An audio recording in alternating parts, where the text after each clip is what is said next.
अरे दोस्तों, ठीक है, आप लोग का क्लास 10th का साइंस पढ़ाने चल रहे हैं। ठीक है, जो कि आपको पहले, ठीक है, गोली दर्पण की कुछ परिभाषाओं का वर्णन हमने किया था। गोली दर्पण से संबंधित कुछ परिभाषाओं का, ठीक है, मैंने वर्णन किया था, बताया था। ठीक है, मैंने बताया था, ठीक है, दर्पण का ध्रुव। पहला क्या बताया था? दर्पण का ध्रुव। दर्पण का ध्रुव। अब देखिए, दर्पण का ध्रुव किसे कहते हैं? दर्पण का ध्रुव की बात किया जा रहा है, ध्यान दीजिएगा। यहाँ पे एक दर्पण बना लेंगे और वो भी दर्पण आपका अवतल दर्पण है। अवतल दर्पण, देखिए M1 M2 ये आपका क्या है? द्वार। M1 M2 आपका द्वारक है। अब देखिए ध्रुव, ध्रुव की बात किया जाए, दर्पण का ध्रुव ये है P। अब देखिए दर्पण का ध्रुव किसे कहते हैं? परावर्तक तल है। ये कौन सा तल है? परावर्तक तल। परावर्तक तल। परावर्तक तल। देखिए, अब दर्पण का ध्रुव किसे कहते हैं? दर्पण का ध्रुव किसे कहते हैं? इंग्लिश में कहते हैं pole of mirror. Pole of mirror, ठीक है। अब देखिए दर्पण का ध्रुव किसे कहते हैं? दर्पण के, ठीक है, दर्पण के परावर्तक तल के मध्य बिंदु को हम दर्पण का ध्रुव कहते हैं। दर्पण के परावर्तक तल के मध्य बिंदु को हम क्या कहते हैं? दर्पण का ध्रुव कहते हैं। दर्पण का ध्रुव, जो कि पहला परिभाषा लिखा दिया गया। दूसरा परिभाषा वक्रता त्रिज्या। दूसरे परिभाषा की बात किया जा रहा है, वक्रता त्रिज्या। वक्रता त्रिज्या। वक्रता त्रिज्या, ठीक है। अब देखिए उस गोले का वक्रता त्रिज्या किसे कहते हैं? किसी गोले की त्रिज्या, ठीक है, किसी गोले की त्रिज्या का, ठीक है, किसी गोले की त्रिज्या का वह भाग, ठीक है, दर्पण जिसका दर्पण एक भाग होता है। किसी गोले की त्रिज्या जिसका दर्पण एक क्या होता है? किसी गोले की त्रिज्या दर्पण एक भाग होता है, उसे हम क्या कहते हैं? वक्रता त्रिज्या कहते हैं। उसे हम क्या कहते हैं? वक्रता त्रिज्या। किसी गोला, कोई गोला ले लीजिए, ये गोला, ठीक है, किसी गोले का काटा गया वह भाग होता है दर्पण का वह भाग, ठीक है, किसी गोले के, ठीक है, किसी गोले की त्रिज्या दर्पण, ठीक है, किसी गोले की त्रिज्या दर्पण का वह भाग है, वह भाग है, ठीक है, उसी को हम क्या कहते हैं? दर्पण की त्रिज्या के वक्रता त्रिज्या कहते हैं। कोई दिक्कत? यहाँ से यहाँ जो होगा वक्रता त्रिज्या हो जाएगा। Any problem? अगला परिभाषा आपका लिखाने चल रहे हैं। यहाँ तक तो हो गया था पहले, अगले वीडियो में वक्रता केंद्र नहीं हुआ, हो गया था, वक्रता केंद्र हो गया था,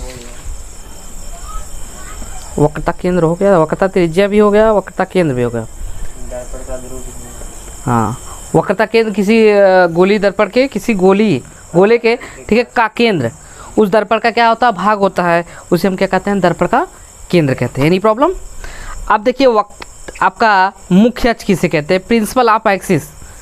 प्रिंसिपल ऑफ एक्सिस,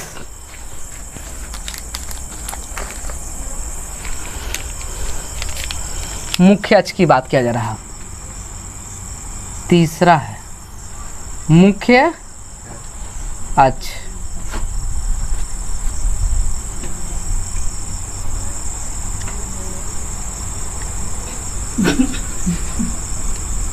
बात मत करो। प्रिंसिपल ऑफ एक्सिस, मुख्य अक्ष। अब मुख्य अक्ष किसे कहते हैं? देखो, ध्यान से देखो कि तभी आएगा, नहीं तो आएगा नहीं। प्रांजल स्टैंड अप। मुख्य अक्ष किसे कहते हैं? मुख्य अक्ष किसे कहते हैं? जी जी, ध्रुव और केंद्र को मिलाने वाली रेखा को मुख्य अक्ष कहते हैं। ध्रुव और केंद्र को मिलाने वाली वक्रता केंद्र। हाँ, अब मुख्य अक्ष किसे कहते हैं? ध्रुव और वक्रता केंद्र। ये वक्रता केंद्र है, ये क्या है? वक्रता केंद्र। और ये क्या है? ध्रुव, ठीक है। ध्रुव और वक्रता केंद्र को मिलाने वाली, ठीक है, रेखा को हम क्या कहते हैं? मुख्य अक्ष कहते हैं। ध्रुव और वक्रता केंद्र, केंद्र को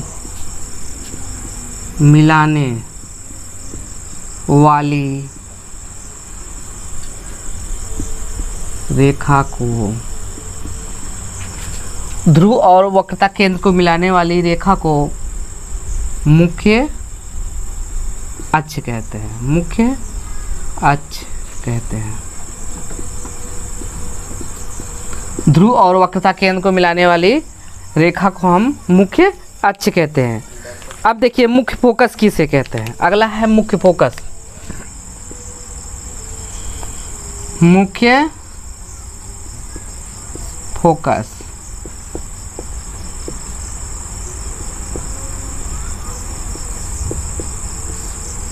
मुख्य फोकस मुख्य focus stand up.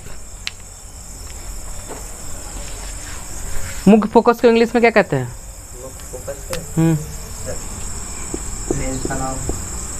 Principle of focus. Principle of focus. अब मुख्य फोकस किसे कहते हैं? नहीं नहीं, आपका रॉन्ग है, आप ध्यान नहीं दे रहे हैं। ध्रुव के मध्य बिंदु को मुख्य अच्छा आप बोलिए आदर्श। मुख्य फोकस किसे कहते हैं? वक्रता और ध्रुव के बीच रॉन्ग बता रहे हैं। मध्य बिंदु को आप बोलिए, आप बोलिए। ध्रुव और वक्रता केंद्र के मध्य बिंदु को मुख्य फोकस कहते हैं। बस यही लिखा है यार, धन्यवाद। रॉन्ग कर रहे हैं। देखो मुख्य अक्ष के समांतर, मुख्य अक्ष के समांतर, ठीक है। हाँ, दर्पण में याद रखिए, दर्पण में मुख्य अक्ष के समांतर चलने वाली प्रकाश किरण परावर्तन के पश्चात मुख्य अक्ष के जिस बिंदु से होकर, ठीक है, होकर गुजरती है, या जिस बिंदु से, ठीक है, याद है मुख्य अक्ष के समांतर चलने वाली प्रकाश किरण, मुख्य अक्ष के समांतर चलने वाली प्रकाश किरण परावर्तन के पश्चात मुख्य अक्ष के जिस बिंदु पर मिलती हुई प्रतीत किस में होंगी? अवतल दर्पण, उत्तल दर्पण में होंगी। उत्तल दर्पण अवतल में मिलेंगी, मिलती है या मिलती हुई प्रतीत होती है, उसी बिंदु को हम क्या कहते हैं? मुख्य फोकस। ये क्या है? मुख्य फोकस। समझ में आया कि नहीं? बोलो परिभाषा फिर से। मुख्य अक्ष के समांतर चलने वाली किरण जब परावर्तन के पश्चात मुख्य ठीक है, वेरी गुड। मुख्य अक्ष के समांतर, मुख्य अक्ष के समांतर चलने वाली प्रकाश किरण, मुख्य अक्ष के समांतर चलने वाली प्रकाश किरण परावर्तन के पश्चात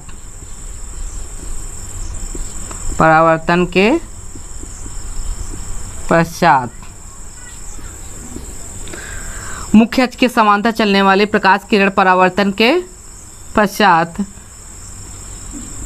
मुख्य अक्ष के जिस बिंदु पर मिलती है या मिलती हुई प्रतीत होती हैं, उस बिंदु को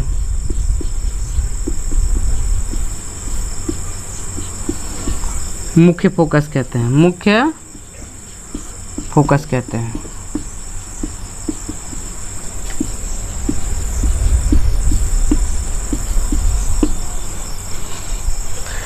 मुख्य अक्ष के समांतर चलने वाली प्रकाश किरण परावर्तन के पश्चात जिस बिंदु पर मिलती हुई प्रतीत होती है, उसे हम क्या कहते हैं? उस बिंदु को हम मुख्य फोकस कहते हैं। चलिए देखिए, फोकस दूरी। अगला है फोकस दूरी, फोकल लेंथ। फोकस दूरी,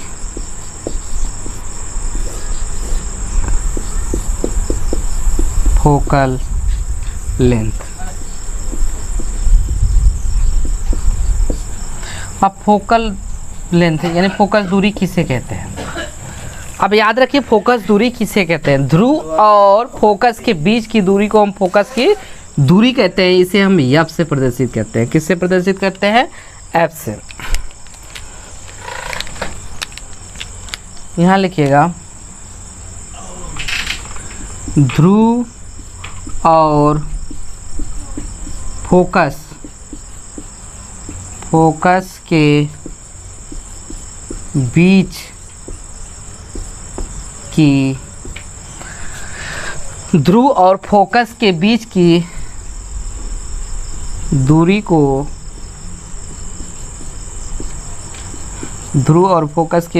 दूरी को फोकस दूरी कहते हैं। ध्रुव और फोकस के बीच की दूरी को फोकस दूरी कहते हैं। इसे एफ से प्रदर्शित करते हैं। इसे स्मॉल एफ से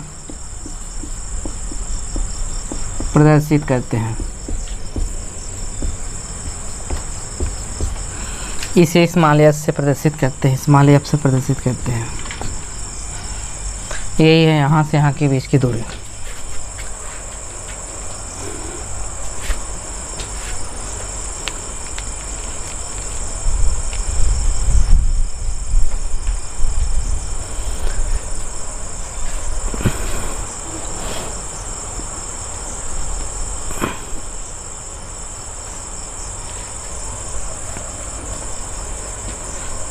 अगला है दर्पण का द्वारक।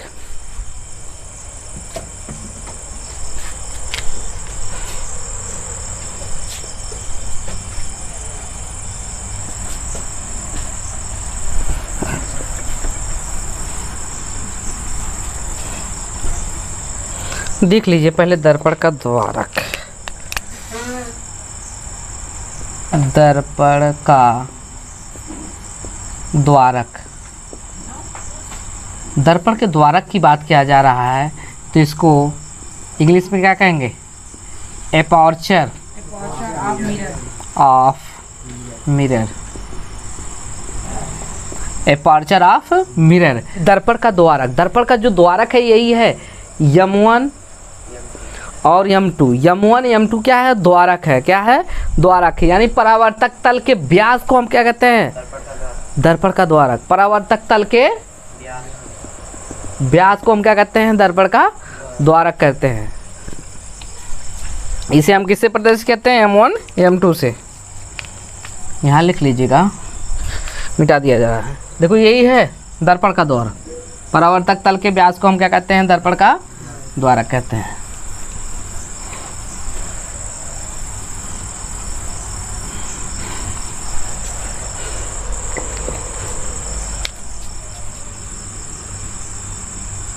परावर्तक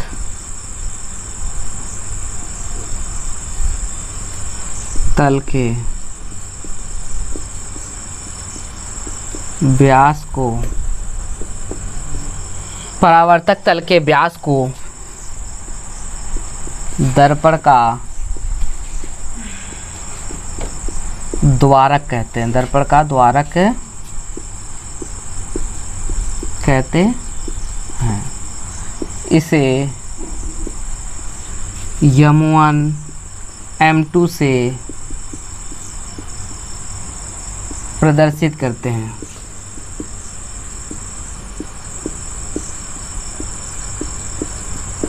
इसे M1 M2 से प्रदर्शित करते हैं। Write down.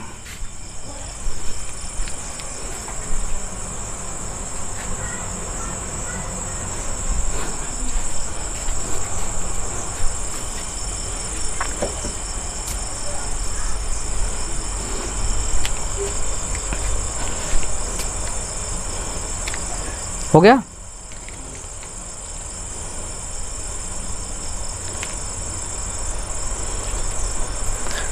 देखिए फोकस दूरी है। फोकस दूरी में देख लीजिए एक फार्मूला है फोकस दूरी का, बताए होंगे। फोकस दूरी बराबर वक्रता त्रिज्या बटे 2। फोकस दूरी, फोकस दूरी, फोकस दूरी को इससे प्रदर्शित करते हैं F से।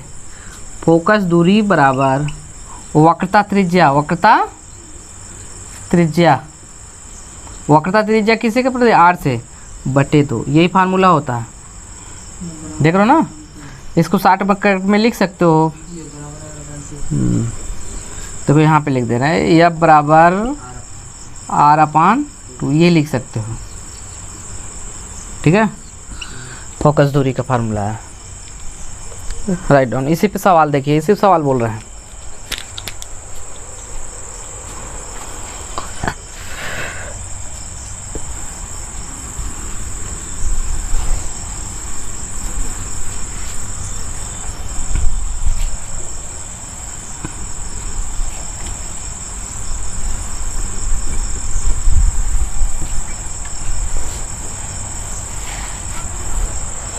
इसी फार्मूले पे हम सवाल बोल रहे हैं। सवाल लिखो, जल्दी करिए, सवाल लिखिए।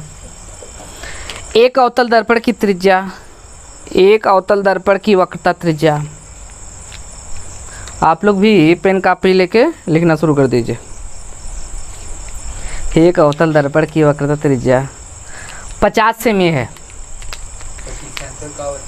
एक अवतल दर्पण की वक्रता त्रिज्या 50 सेमी है। इस अवतल दर्पण की फोकस दूरी ज्ञात कीजिए। इस अवतल दर्पण की फोकस दूरी ज्ञात कीजिए।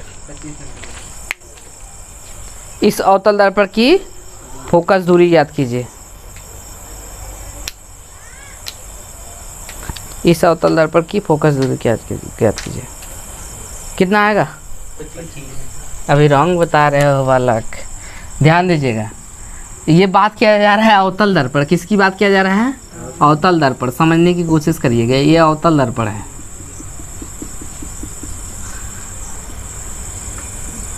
अवतल दर्पण है, देखो यही अवतल दर्पण है। ये वक्रता त्रिज्या सी यहाँ से दिया, वक्रता त्रिज्या दिया ना,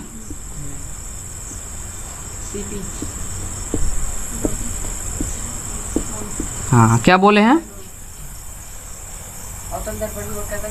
हाँ वक्रता त्रिज्या, यानी वक्रता त्रिज्या को हम वक्रता त्रिज्या को हम किससे प्रदर्शित करते हैं? आर से। आर बराबर कितना है?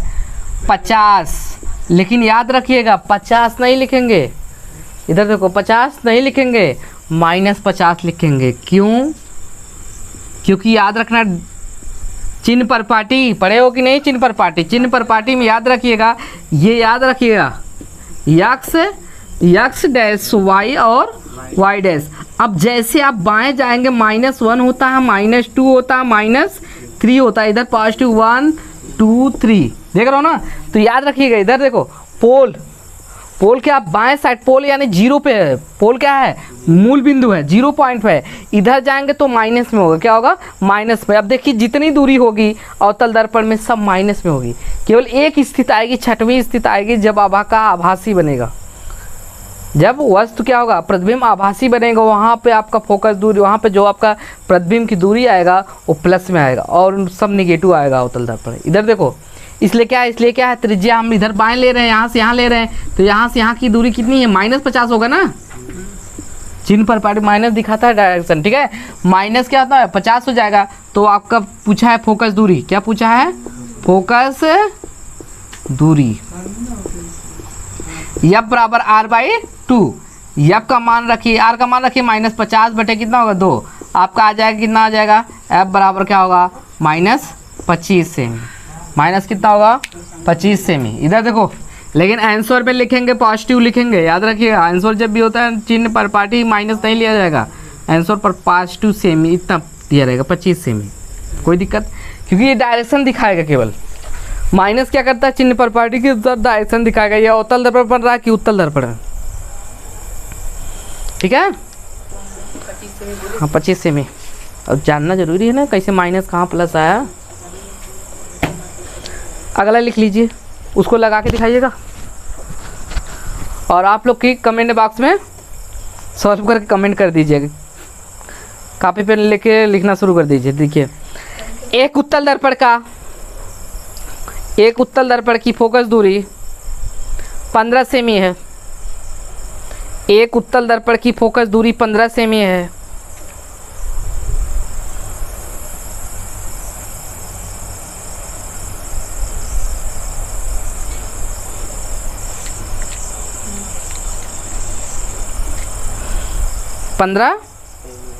सेमी है, तो उत्तल दर्पण की वक्रता त्रिज्या ज्ञात कीजिए। उत्तल दर्पण की वक्रता त्रिज्या ज्ञात कीजिए। वेरी गुड, बहुत अच्छा। वक्रता त्रिज्या ज्ञात कीजिए।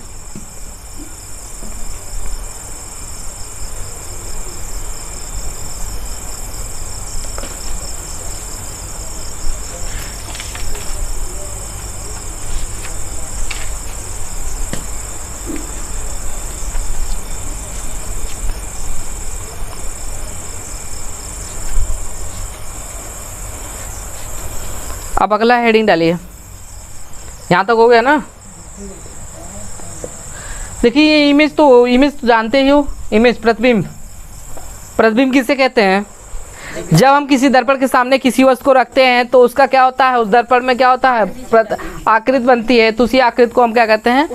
हाँ, उस वस्तु का प्रतिबिंब कहते हैं। प्रतिबिंब देखिए दो प्रकार के होते हैं, एक रियल इमेज होगा, एक इमेजिनरी इमेज होगा। ठीक है, रियल इमेज मतलब क्या होता है, वास्तविक प्रतिबिंब, और इमेज वर्चुअल इमेज होता है आभासी। अब अगला हेडिंग है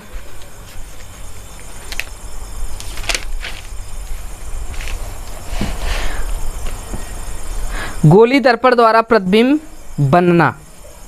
गोली दर्पण द्वारा प्रतिबिंब बनाने के नियम। गोली दर्पण द्वारा प्रतिबिंब बनाने के नियम। गोली दर्पण द्वारा प्रतिबिंब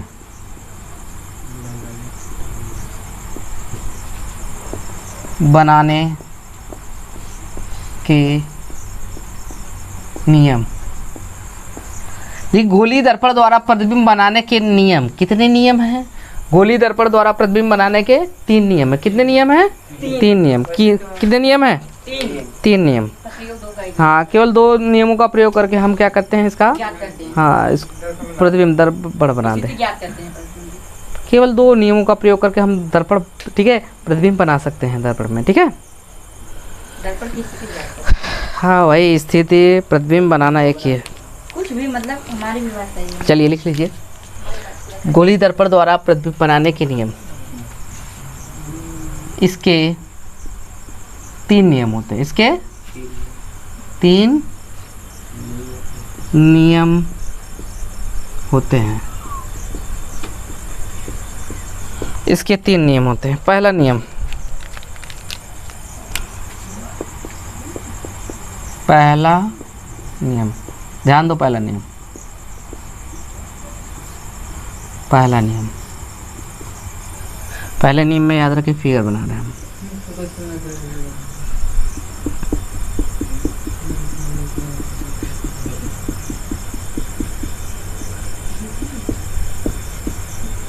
ये M1 M2, ये आपका क्या है, सी केंद्र है, ये आपका है, और ये आपका पी पोल है।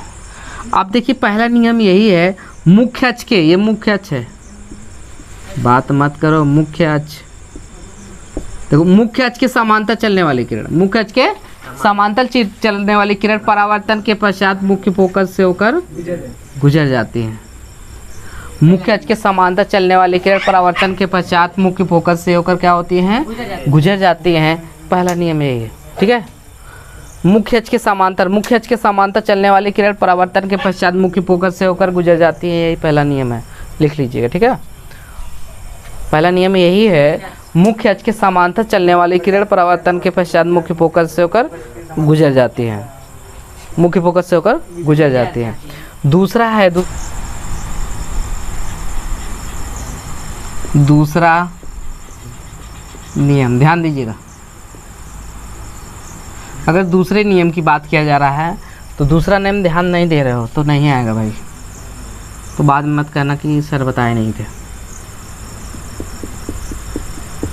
इतना मेहनत करके हम पढ़ा रहे हैं, बताइए, रात दिन एक करके पढ़ा रहे हैं, आप लोग ना तो चैनल सब्सक्राइब कर रहे हो,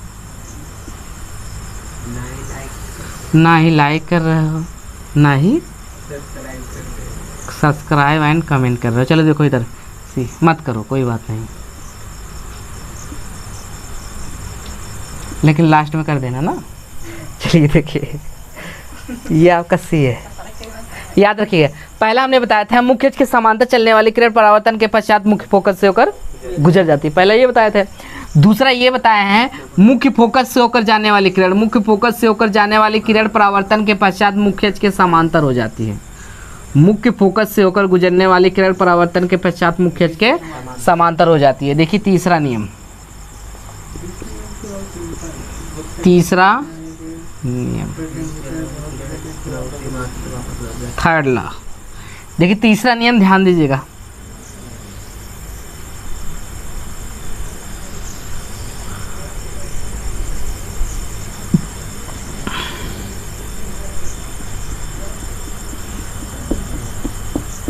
ये पेंट किया जा रहा है, कलई किया जा रहा है। किस चीज़ का कलई है? लाल साइड लाल ऑक्साइड। चांदी या पानी यम अमोनियम 2। यहाँ पे आपका क्या है? सी। ये क्या है? आप देख रहे हो ना। अब याद रखिएगा, इसको मिडिल पे बनाइए, यहाँ सी बना दीजिए। सी फोकस से एकदम आधे पे होगा। ये देख रहे हो अमोनियम 2 द्वारक है। ये पी क्या है? पोल ध्रुव है। अब यहाँ पे यही है। हाँ, तीसरा नियम ये है, वक्रता केंद्र से होकर जाने वाली किरण, वक्रता केंद्र से होकर जाने वाली किरण परावर्तन के पश्चात उसी मार्ग से पुनः वापस लौटा देती है। तीनों नियम हो गया ना। दूसरा नियम, तीसरा नियम, पहला नियम पहले वीडियो में, ठीक है। पहला नियम क्या है? पहला नियम यही बताया गया, मुख्य अक्ष के समांतर चलने वाली किरण परावर्तन के पश्चात मुख्य फोकस से होकर गुजर जाती है। दूसरा नियम, मुख्य फोकस से होकर गुजरने वाली किरण परावर्तन के पश्चात मुख्य अक्ष के समांतर हो जाती है। तीसरा नियम है, ठीक है, वक्रता केंद्र से होकर जाने वाली किरण परावर्तन के पश्चात उसी मार्ग से वापस चली जाती है। तीनों नियम का प्रयोग किया गया है, ठीक है। तीनों नियम का प्रयोग करते हैं प्रतिबिंब बनाने में, ठीक है। अब चलिए देखिए अगला, अवतल दर्पण द्वारा प्रतिबिंब का निर्माण। अवतल दर्पण द्वारा प्रतिबिंब निर्माण।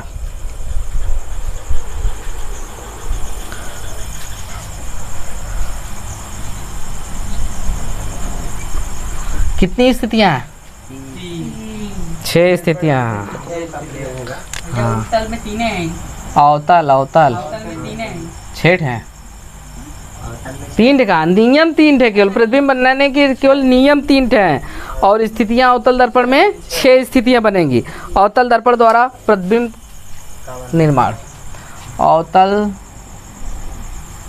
दर्पण द्वारा प्रतिबिंब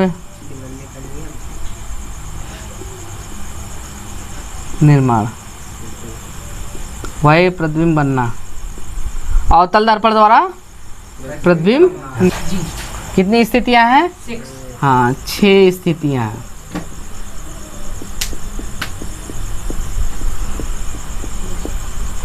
अवतल दर्पण द्वारा प्रतिबिंब बनाने की 6 स्थितियां हैं। पहली स्थिति याद रखिए, पहली स्थिति यह है जब हम वस्तु को कहाँ रखेंगे? अनंत पर।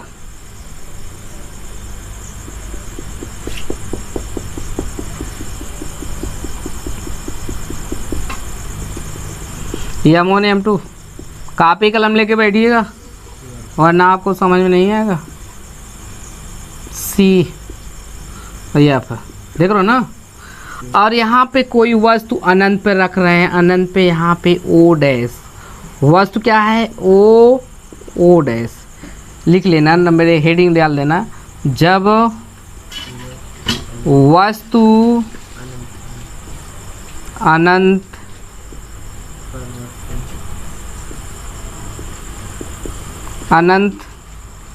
पर, हाँ वही रखते हो। जब वस्तु कहाँ हो? अनंत पर हो, तो यानी वस्तु ओ डैश को हमने कहाँ रख दिया? अनंत पर रख दिया। ओ डैश को वस्तु अनंत पर रख दिया। तो याद रखिएगा, यहाँ पे याद रखिएगा, तो मुख्य अक्ष के समांतर, देखिए मुख्य फोकस से होकर जो जाने वाली किरण, पहला मुख्य फोकस से होकर जाने वाली किरण परावर्तन के पश्चात मुख्य अक्ष के क्या होती है? समांतर हो जाती है। तीसरा अगला है वक्रता केंद्र से होकर जाने वाली किरण, वक्रता केंद्र से होकर जाने वाली किरण परावर्तन के पश्चात पुनः उसी मार्ग से क्या होती है? वापस लौट आती है। एक दूसरे को दोनों जहाँ काटते हैं वहाँ पर उसका प्रतिबिंब बनता है आई डैश, आई डैश। देख रहे हो ना कौन कौन सी स्थितियाँ लग रही हैं? हाँ, दूसरा नियम। पहला नियम ये तो पहला नियम का प्रयोग नहीं किया जा रहा है इसमें। दूसरा नियम, मुख्य फोकस से होकर चलने वाली किरण परावर्तन के पश्चात मुख्य अक्ष के समांतर हो जाए। तीसरा है ठीक है, वक्रता केंद्र से होकर जाने वाली किरण एक, हाँ, वापस लौट आती है। ठीक है, अब देखिए जब हम वस्तु को अनंत पर रखते हैं तो ये बात किया जा रहा है। ठीक है, तो लिख लीजिए आप लोग, जब वस्तु ओ डैश को, ठीक है, अनंत पर रखते हैं तो ओ डैश से चलने वाली दोनों किरणें, ओ डैश से चलने वाली दोनों किरणें एक दूसरे को आई डैश पर काटती हैं, जहां पर उसका प्रतिबिंब आई डैश बनता है, जो क्या होता है? वास्तविक होता है। जो क्या होता है? वास्तविक होगा, वास्तविक होगा, उल्टा होगा।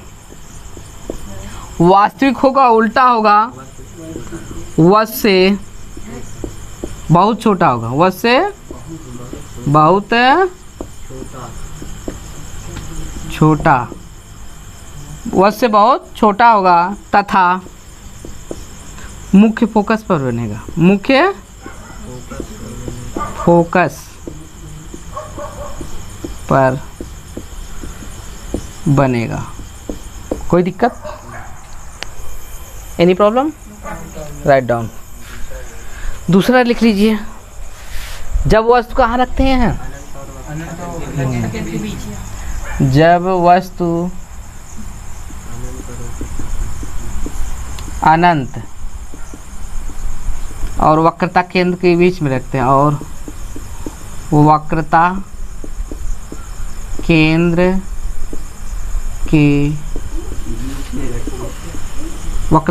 के बीच में हो। क्या हुआ? Don't laugh.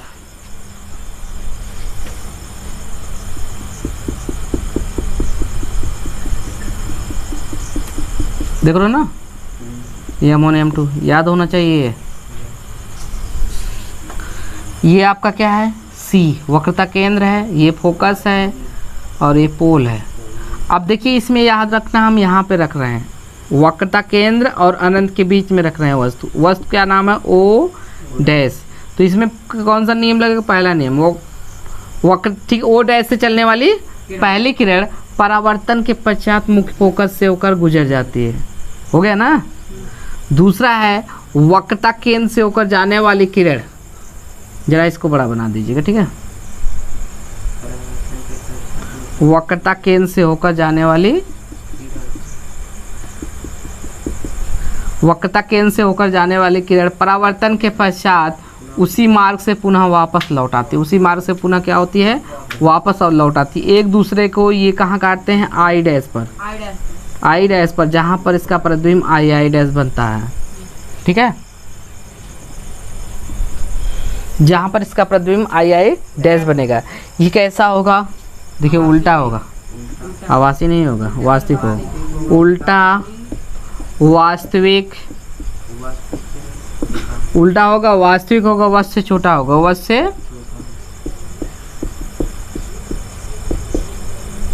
छोटा होगा, वश से क्या होगा? छोटा होगा। और कहाँ बनेगा? वक्रता केंद्र और फोकस के बीच में, वक्रता केंद्र और मुख्य फोकस के बीच में, फोकस के बीच में, ठीक है। यही बताया गया। जब हम वस्तु को कहाँ रखते हैं? अनंत और वक्रता केंद्र के बीच में रखते हैं, तो ठीक है।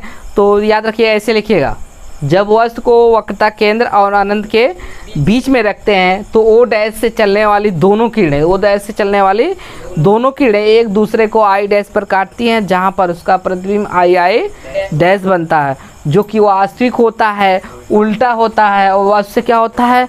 छोटा होता है, और वक्रता केंद्र और मुख्य फोकस के बीच में बनता है। Any problem? Write down.